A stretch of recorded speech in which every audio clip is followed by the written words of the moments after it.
Espere. Jéssica, filha única, Illinois, Chicago. Colega de Kim Jin-woo, ele é seu primo. Algo assim só acontece uma vez na vida. Se um de nós for descoberto, trocamos de volta. Ele é seu melhor amigo? Jax, eu só tenho um melhor amigo. Minha mãe. Ah, e tem você. Não tenha medo. Ela te escolheu. Ela não deixa ninguém chegar perto dela, só você. Oi, Alicia. Prazer em conhecê-la. Você disse que o pai dela está doente? E sofreu um trauma no cérebro enquanto servia no Iraque. A Edson já te ligou? Ela disse que não vem. Eu não sei o que dizer, a não ser que você queira trazê-la arrastada. Alguém tem o endereço dela? Esses nossos amigos com certeza deviam participar da festa. Serão o nosso prato principal. Você sabe que não foi pra isso que fui enviado pra cá. O que eu te falei sobre essa cachorra? Todos que amam sacrificam as suas vidas na esperança de salvá-la. Eu preciso terminar a minha missão por eles. Parece que vamos entrar numa luta selvagem. E você quer me deixar fora disso? Eu luto para defender os direitos dos fracos, oprimidos e todos os maltratados. Pelo Sócrates! E quanto tempo nos resta? Terremoto de 8.0 na escala Richter, causando danos terríveis em 48% da península coreana. Últimas notícias. Monte Baekdu entrou em erupção. Acho que devíamos correr. Nosso trabalho é voar 300 quilômetros, desmontar alguns mísseis e depois voltar, tá bom? Eu não compreendo. Você está questionando meu poder, sua tola! Me desculpa!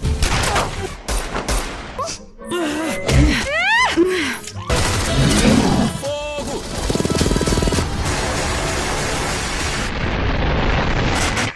Eu preciso de uma bebida. Acho que todas nós precisamos. Minha mãe e seus capachos estão invocando Baphomet. Que loucura! Todos os empregados querem ir embora. Eles estão todos com medo. Esta prisão está nos deixando doentes. Apenas 0,5% da população sobreviveu. É por isso que temos que valorizar os momentos. Cada um deles. O meu pai, ele morreu numa erupção vulcânica. Mãe, você pode me dizer que diabos está acontecendo aqui? Talvez você seja francês. Aqui vamos nós.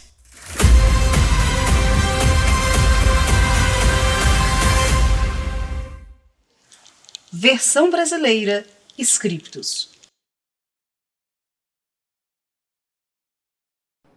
Então, a palavra dublagem vem do francês, que é doublage, né? Que é esta ação de trocar um idioma por outro, né? É simples assim, é como se vê na tela. A dublagem indiscutivelmente é uma forma de acessibilidade. A gente tem que se lembrar de que as pessoas têm dificuldade com leitura. Infelizmente, a gente está num país que não valoriza a educação. Para ler é difícil. Ao mesmo tempo, quando a gente está ali assistindo uma televisão, vendo uma série, um filme, a gente está relaxando, a gente não quer ficar assim analisando, pensando o tempo todo. E ouvir uma língua estrangeira, isso sempre faz com que a gente não curta da mesma forma. Nada como a língua materna. O cinema começou a dublar em 1926 por aí, né? Porque foi a transição que veio do cinema mudo para o cinema falado, o famoso talkies, né, que eles chamavam. Depois que conseguiram fazer essa captação da imagem e do áudio produzido na cena, que começou a acabar com o cinema mudo e começaram os filmes talkies, os filmes falados. E depois que viram que era possível gravar as trilhas sonoras com orquestras sinfônicas que faziam parte da produção, começou a gravar os diálogos. Aqui no Brasil começou a dublagem por volta de 1935, assim, com os clássicos do Walt Disney.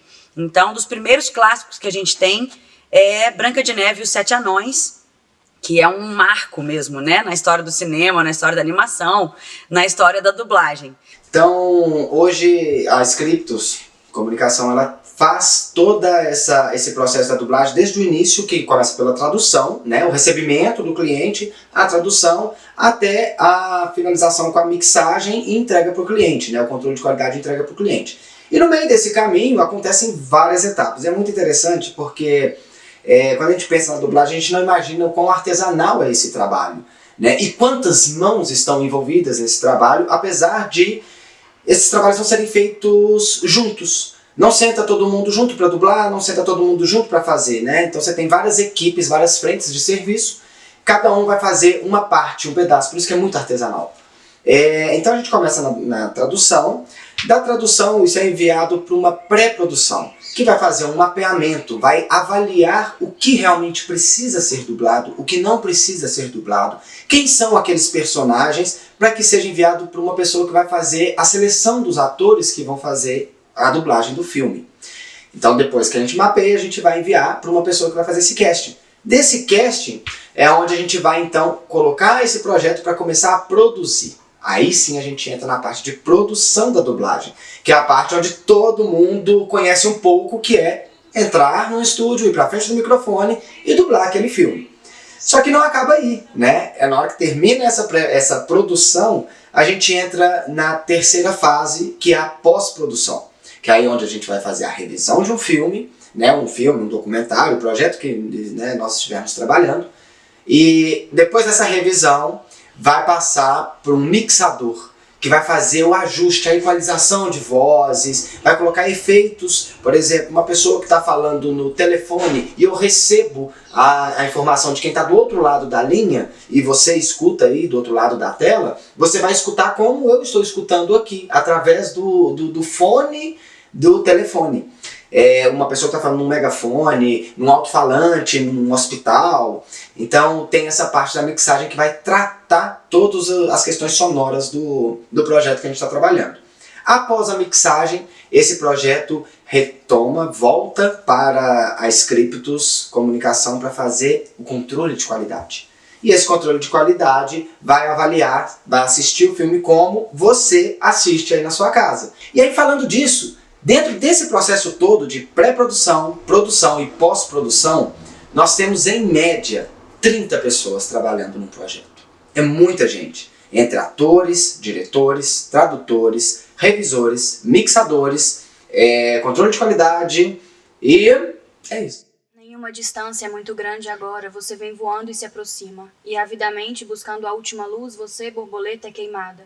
E enquanto não fizer isso, morrer e se tornar você, será apenas um hóspede taciturno em nossa terra sombria.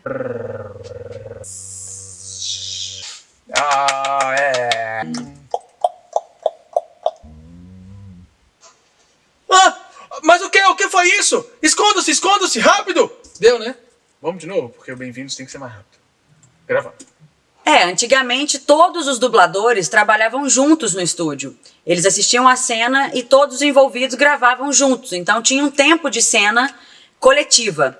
Hoje em dia a dublagem é feita individual, então cada ator entra sozinho para gravar seu personagem.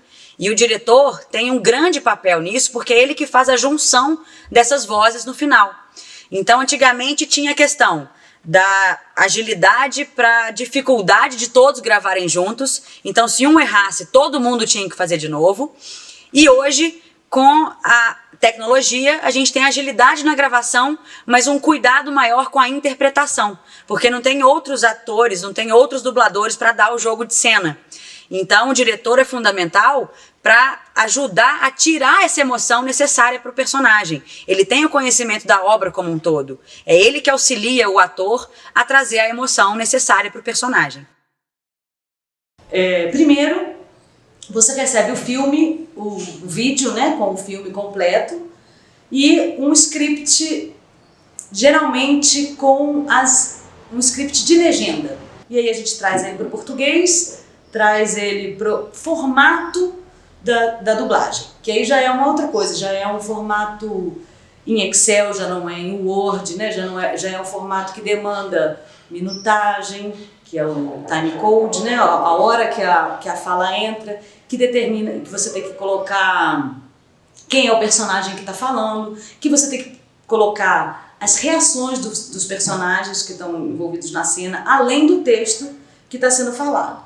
Nesse período de tradução, você vai entendendo que nem tudo você vai traduzir ao pé da letra. Você não pode traduzir ao pé da letra, porque você faz uma transposição de culturas. Você precisa que um brasileiro entenda o que o cara que mora na Inglaterra está falando. Então é um trabalho muito delicado esse tradutor e muito sensível para você tentar achar onde está a necessidade da tradução literal, onde você precisa ser muito fiel ao texto original, e onde que está esse lugar onde você pode aproximar o espectador brasileiro, onde você pode trazer ele mais perto de você, né? Mais perto do filme, sem desconectar ele, por exemplo, né, com uma palavra estrangeira e ele fazer, nossa, onde que eu estou? Porque ele está ouvindo tudo em português, ele não está ouvindo em inglês. Então eu acho que a grande dificuldade da tradução para a dublagem está nesse lugar. Essas decisões, essas pequenas escolhas. Onde você vai botar uma gíria, por exemplo, né?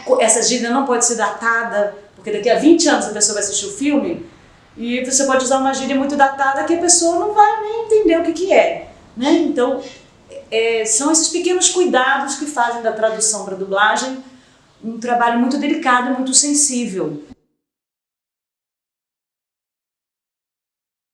Fazer o casting é um desafio grande, porque a gente precisa olhar para um vídeo que tem ali um ator e a gente coloca uma outra voz em cima e essa voz a gente tem que olhar para ela e acreditar que é daquela pessoa. Para fazer o casting a gente tem um banco de vozes e a gente tem o filme original. Muitas vezes você tem ali algumas opções de voz que você pensa assim, essas se encaixam, e aí eu vou pegar esse banco de vozes e vou jogar essa voz, mesmo que esteja falando qualquer texto aleatório, mas em cima de uma cena em que aquela pessoa, aquele personagem está ali, né, o boneco que a gente chama está ali, falando.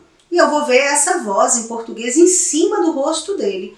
Para ter uma noção se aquilo ali vai ficar crível, que é o grande desafio. Fazer com que seja crível, com que as pessoas acreditem que aquela é a voz real, né?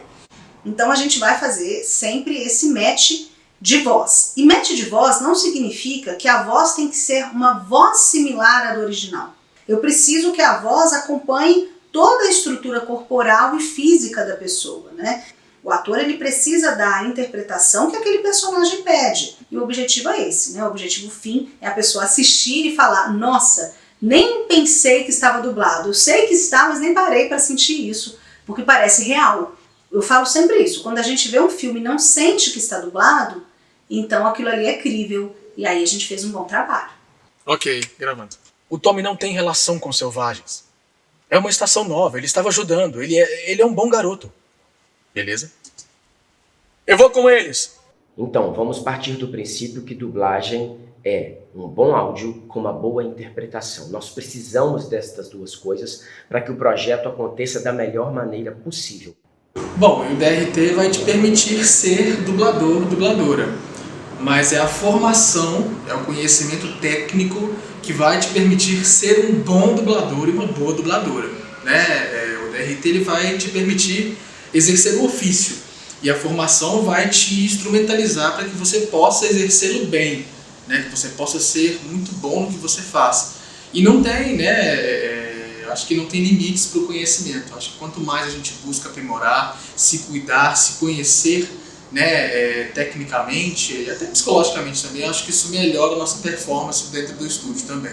Tem que ter um estudo também da fisiologia da voz, o caminho que essa voz percorre. Procurar um fonoaudiólogo, um profissional que te ajude a entender a sua fala mesmo, a comunicação, né, a articulação de cada letra. Às vezes tem uma língua presa, ciciosa, alguma coisa que você mesmo não percebe. Várias vezes o ator não tem essa percepção e está sempre em busca, sempre em estudo, sempre em pesquisa. Eu acho que o trabalho do dublador e da dubladora começa antes, né? Ele vem antes, lá de fora, lá da sua casa, no dia anterior. Né? Se você não tem uma boa noite de sono, você provavelmente não vai conseguir desenvolver um bom trabalho porque a sua atenção vai estar um pouco prejudicada, né? Porque a dublagem ela exige um tempo e uma técnica né, que o cérebro associe tudo que está acontecendo num time muito rápido. Então, assim, o ator ele tem que ter essa disciplina física, mental e emocional. Faz parte do nosso trabalho. Diria que faz parte do protocolo de ser ator, dublador, de ser atriz, dubladora. Não tem como escapar disto. É fundamental que a gente respeite este material para se oferecer o melhor dentro do estúdio de gravação. Eu trabalhei por 5 anos com um diretor mexicano chamado Héctor Caro, da La Cooperacha, um grupo em Guadalajara, no México, que hoje já há mais de 30 anos, tem um grupo com trabalho permanente, eles têm uma sede, é super legal. E a partir desse treinamento, que eu fiz por 5 anos, quando eu comecei a fazer dublagem, a partir da formação acadêmica e tudo, eu comecei a ver um paralelo entre isso, entre a atuação para teatro de bonecos, objetos, máscaras, esse tipo de coisa, que são suportes externos a você. Né? Se eu estou usando uma máscara, eu estou com um suporte externo. Se eu estou manipulando um boneco, eu estou com um suporte externo, eu estou atuando para. Não estou atuando só comigo, claro que é comigo, a partir de mim, porém para outro suporte. Se você está atuando para um filme que existe, você está fazendo uma versão, você vê aquela cena e você faz ela em português, você também está colocando para um outro suporte. Né? Ninguém vai te assistir, vão assistir o filme dublado com todas as pessoas, certo? E a partir disso você transfere um conceito que, sinceramente, eu não sou apto a explicar, porque é realmente uma abstração, é a ânima.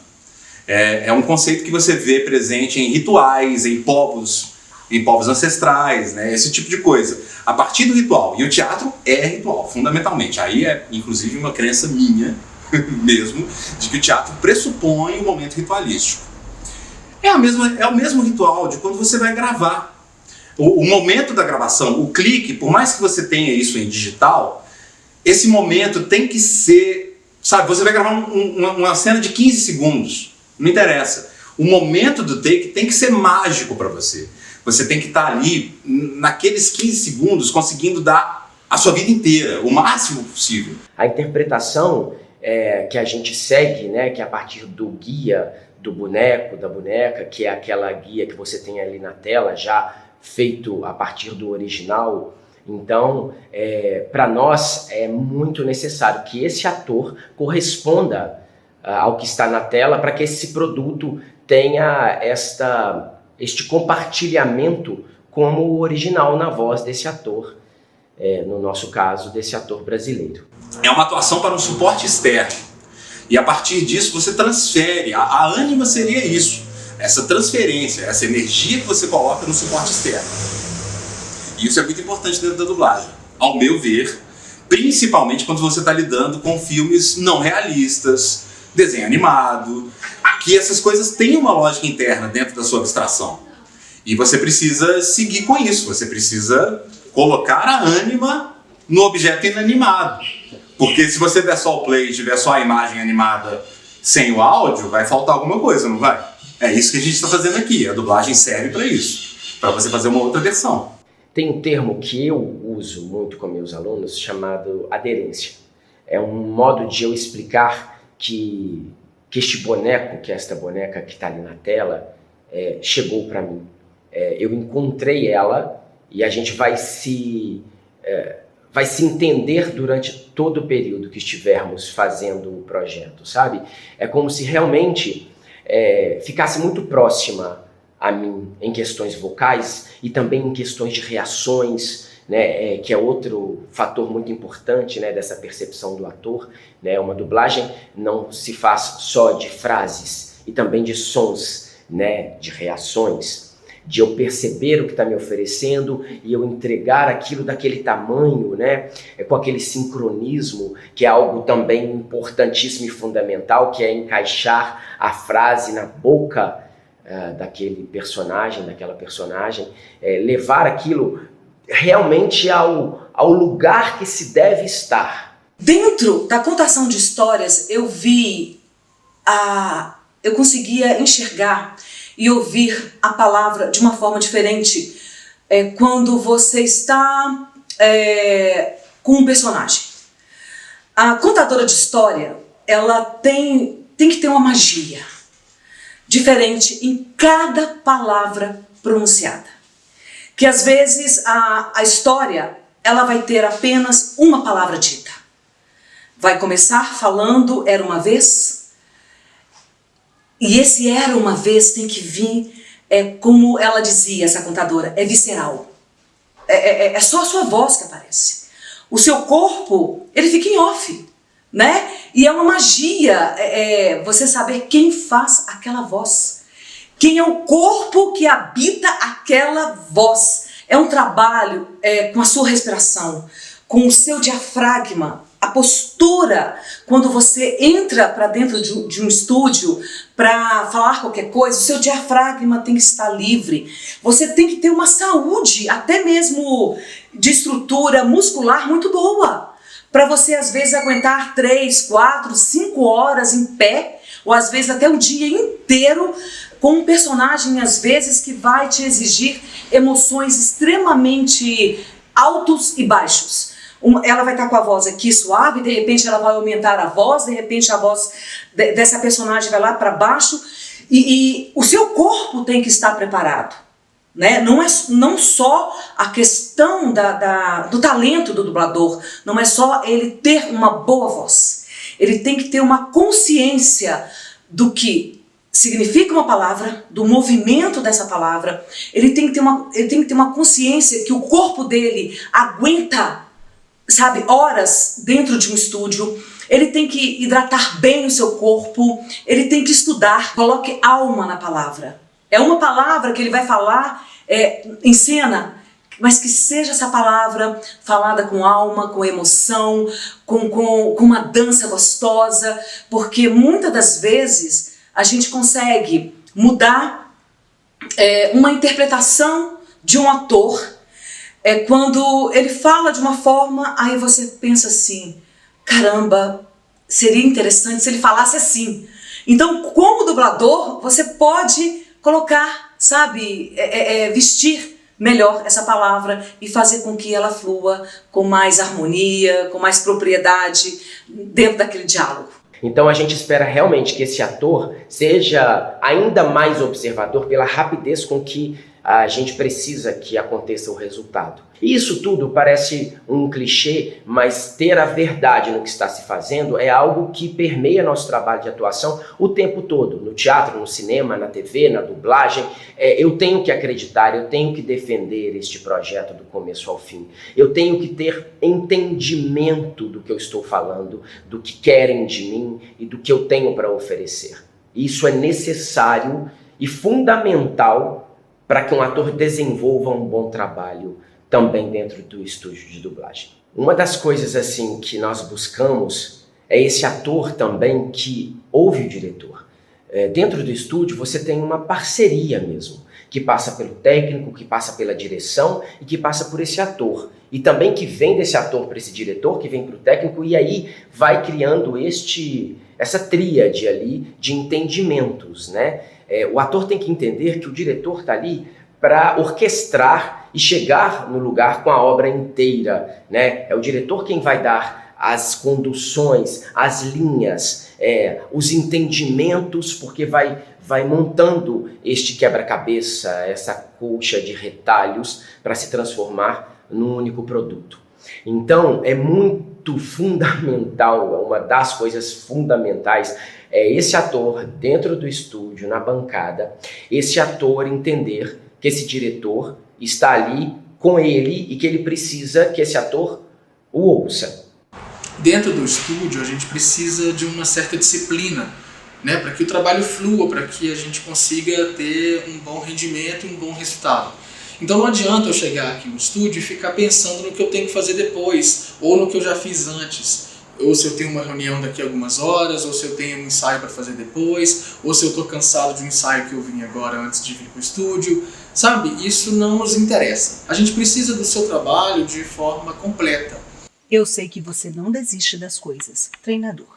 A mixagem, ela consiste basicamente, no caso do filme, de dublagem, essa coisa toda. O filme, quando vem do exterior, do estrangeiro, a gente recebe uma trilha, que a gente chama de Music and Effect. São os canais da trilha sonora do filme, da música e os efeitos especiais. Então, a gente faz a dublagem, os atores fazem, né, a dublagem, e a gente assistindo o filme, o original, aqui ele está falando no telefone, eu tenho que pôr uma voz de telefone.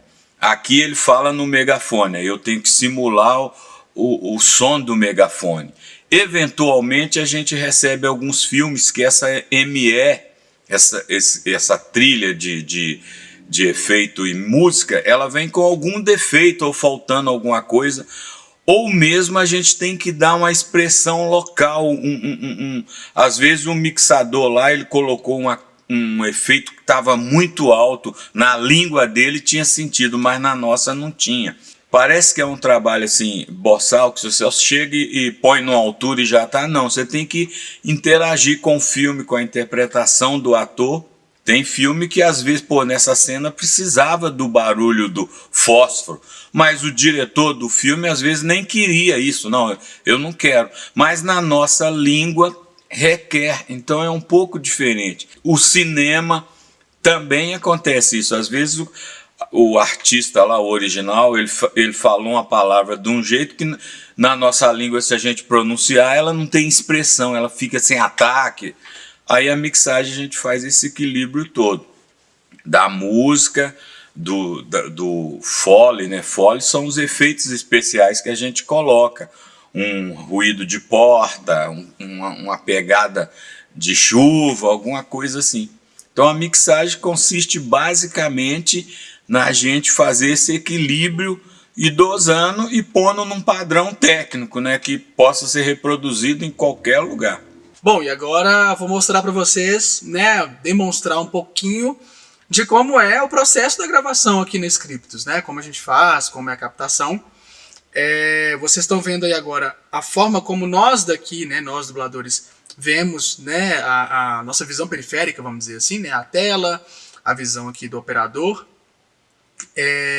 Como fica o texto, né, como fica o vídeo e como é o timecode, né, tudo aquilo que a tradutora falou, enfim, como é o formato que a gente faz aqui, né.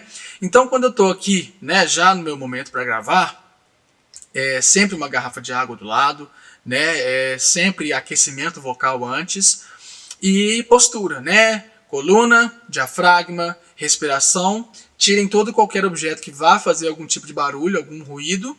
E lembre que você tem que internalizar e soltar aqui, tá? Então cuidado com o movimento brusco, que vai fazer uma reação. Cuidado quando for, né, fazer um movimento de luta e não sei o quê. Pum, dá um soco no microfone, não vai rolar, né? Vai lá, deixa eu assistir de novo. Entendi. Por isso eu saí e falei assim. Entendi. Por isso eu saí e falei assim. Reinaldo, abre lá pra ele. Pra eu não fazer isso. Vai. Entendeu? Entendi. Por isso eu saí e falei assim. Reinaldo, abre lá pra ele. Pra eu não fazer isso. Pra eu não fazer isso. Pra eu não fazer isso. Eu não falei isso, não? Não. Ok, gravando. Pra eu não fazer isso. Eu não sou paciente. A minha cutis é maravilhosa. Ok. Ah, que divertido. Eu só cara com a minha voz. Entendi. Mas tem que ser paciente. Olha a sua pele. Tem que ser bom pra pele. Entendeu? Entendi. Por isso eu saí e falei assim. Reinaldo, abre lá pra ele. Pra eu não fazer isso. Eu não sou paciente. Mas tem que ser paciente. Olha a sua pele. Tem que ser bom pra pele. A minha cutis é maravilhosa. Beleza. Arrebento, vai lá. Vamos lá. Gravando. Suor. Não fiz nada que pudesse ser chamativo. Eu tenho aquilo ali pra apertar. Eu só dei arrumadinha. Make off. Vou mostrar pra vocês. Make off. Vão ser 2 edições, 2 cortes. Agora. Um pra um sério e um pro nosso Natal. Vai lá, bloqueador, por favor. Isso, tapinha. Espalha bem. Isso. Cola aqui na barra. No programa de hoje, nós vamos aprender a escovar o dente com babosa. É bom demais. Ai, Barbosa é incrível. Você faz Barbosa? Barbosa? Já passou Barbosa na barba? Faz o Barbosa, faz. É Barbosa. Incrível. Barbosa. O seu personagem agora é a Babosa. Barbosa. Peraí, deixa eu fazer Barbosa, eu vou saber. Babosa.